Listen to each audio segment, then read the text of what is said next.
Good morning. Welcome to the Economic Archer podcast. I'd ask you to please like and subscribe to the channel. Folks, that's very important because without your help, I won't be able to keep bringing these messages to you, which I hope you're finding helpful. I know I'm getting some positive comments to that end. Today's topic is inflation or recession. Apparently, the Federal Reserve has decided that we are going to experience both.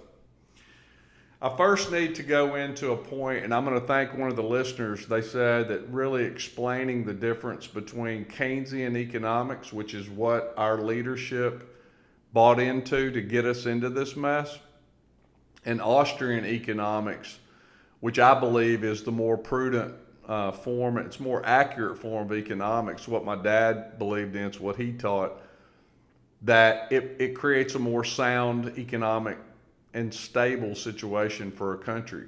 Well, let me tell you the key difference between the two. Keynesian economics, which is what we've adopted here in the country, which I hope we're getting rid of very soon, they believe that when markets stop buying, when the way they would phrase it, Keynesian economists would argue that markets aren't always efficient and that if spending stops, they need, the state needs to, the government, Federal Reserve, needs to fill in the gap. In other words, they need to decrease interest rates in some instances to create, people wanting to invest more, and they need to print money. Austrian economics believes that economies go through cycles. They have ups and downs, and you need to let them work themselves out. That when you artificially come in and try to change things, the government, the Federal Reserve, will make things worse. And that's what's happened. Just point to a couple of events. Back in Jimmy Carter's administration, I would strongly encourage the listeners, go back and research what it was like. Super high inflation. Super high unemployment. They tried to hold gas prices down artificially. Do you know what happens when you artificially hold something down? It's like taking a little ball filled with air and holding it underwater in your pool.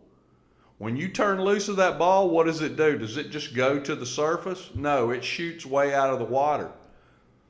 That's what happens if you try to artificially hold something down.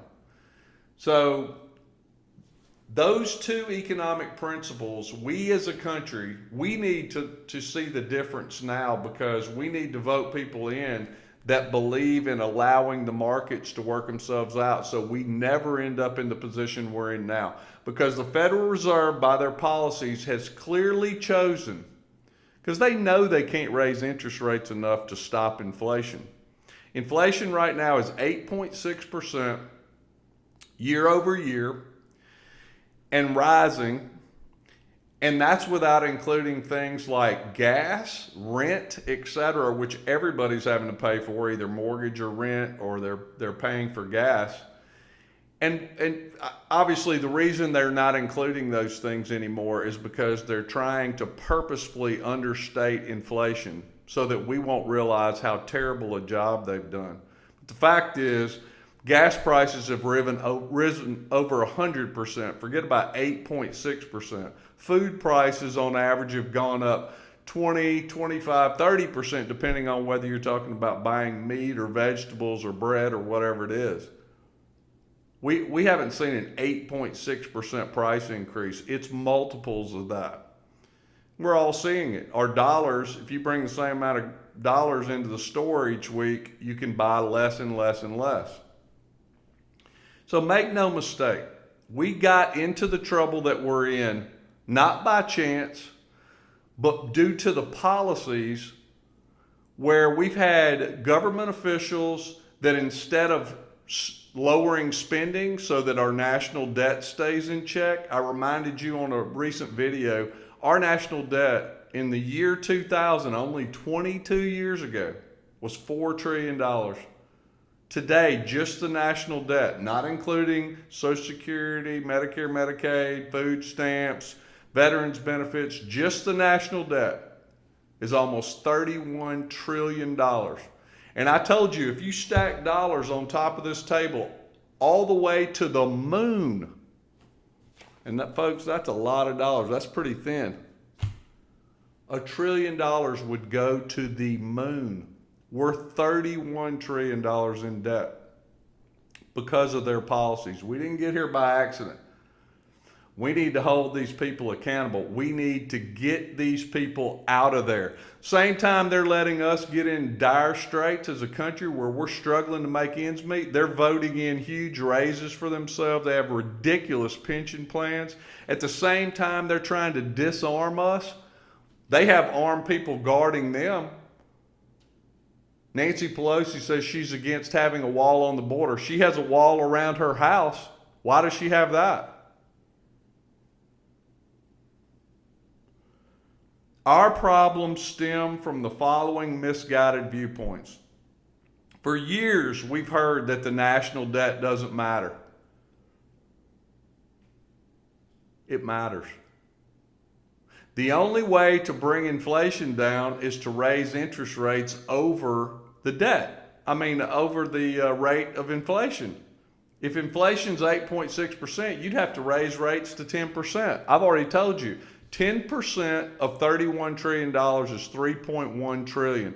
That leaves no money left over for any of the programs I spoke of earlier. Social Security, Medicare, Medicaid, food stamps, veterans benefits, any of it. We're in a position where we are soon not even going to be able to pay the interest on the debt. And folks, you need to wake up. If you've been sitting here expecting the government to take care of you, they're fixing to not be able to take care of you at all. The debt chickens have come home to roost. They're here. All the way back to H.W. Bush, way before his son George W. Bush took office, we've been hearing people talk about moving us into a new world order. What does that mean? A new world order, if I summed it up simply, I would say no longer are our officials putting it as the priority that we're strong as a nation. The focus is on the world's economy. So what's happened from that? We've taxed our businesses to the point that we've pushed out most of our manufacturing capabilities to other countries. That makes us very vulnerable. Look at the situation right now with automobiles. We can't get the chips that we need to run all the systems in the cars because they're made overseas. It's drastically reduced the number of cars that are available, which has led to the price of a used car going through the roof and new cars as well. We need to be strong at home. It goes back to that principle of, first take care of yourself so that you can help others. I'm not saying we shouldn't help others with our extra, but when we're helping others with the money that we need for our own citizens, that is poor leadership. Our leaders have allowed us to have money that is backed by nothing. This dollar is a promissory note. It only has value, as I've told y'all over and over, as long as you have confidence in our government to pay its debts. And I've already told you, we can't pay our debts. Our debts, right now we're struggling to pay interest on debts. We can't pay our debts. We're going in debt well over $1 trillion a year. Don't listen to the dishonest comments from our current government because they're trying to make it sound like everything's great. Is it great? Do you feel like everything's great? It's not. There's people hurting out there. You don't go fill up your car without looking at people that are sitting there anxious. They're struggling. They're figuring out, if this keeps happening, what am I going to do? How am I going to put food on the table? Things are not great. I told you, we heard our president recently say the savings rate for Americans is higher than it's ever been. That is a bold-faced lie. What is higher than it's been in many years is consumer debt. The amount of money we have on credit cards is going straight through the roof, which is the opposite of saving. Just not true. Our leadership sends taxpayer dollars to other countries. Even if you look at the stimulus packages that they put in, the COVID relief and all that, we sent way more money overseas. That's your money. The government doesn't produce money. They get money from us, the taxpayers. So we're sending money to Ukraine. If you saw the list of the countries we're sending money to, many of which are our enemies, and we're spending money to defend them, protect them, provide for them, well, we're not even providing for our own citizens. We have people, like I said, that are hurting. They're trying to make choices on whether or not they're going to be able to buy food or not. We just sent this huge package over to Ukraine. We're sending pallets of baby formula over to Ukraine. We're sending pallets of baby formula to the border for illegal immigrants. But we don't have enough for our mothers. That's wrong. That's poor leadership. And I'm telling you, I told you in the last video, the government has kicked the can down the road in dealing with this thing till there's no road left. But I'm telling each of us, we've kicked the can down the road. We should have been demanding term limits. We shouldn't let these people sit up there for 30 or 40 years and run their mouth about how they're going to rein in spending. They've proven they're not going to rein in spending. They have run us in. If they were running a ship, we are shipwrecked. We are up on an island. We're on a sandbar. Can you see it? We have to vote these people out. We have to demand term limits. We have to demand that our government operates within its budget. We have to get back on sound footing, just like you would have to do as a family. You can't run a deficit every month for long. You'll go bankrupt. And that's where our country is. We're bankrupt. So, what are some things you can do? I just alluded to one of them. Run these people out of office. Call them on the phone, tell them how disgusted you are with their policies, how much they failed you, and vote them out. Go to student board meetings, city council meetings, call your congressman, call your senator. If you're not motivated yet, folks, I don't know what it would take. That's what we can do. And if you don't do that, you're part of the problem.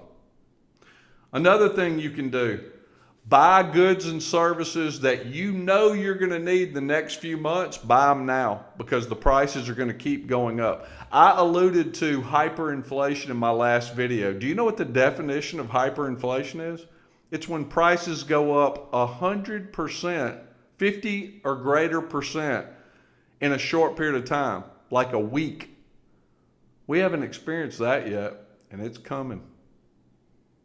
You're going to see the prices of gas. They're calling for over $200 a barrel oil. Right now it's $120. That's almost 100% increase in the price of gas.